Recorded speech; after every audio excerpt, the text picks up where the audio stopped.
We have some shoes, t-shirts and shorts. We have bedding, clothes for the warm clothes for the cold weather, and then towels and toiletries.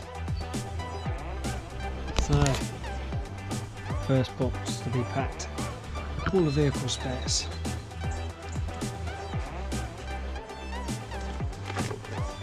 Got the manual, those less practical people like myself, spare air filter, spare fuel filters, spare universal joint, my jump start, lump hammer, padlocks, spare bit of fuel cable if we need it.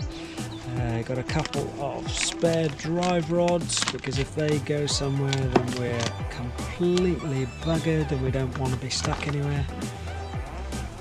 So here she is empty before anything goes in.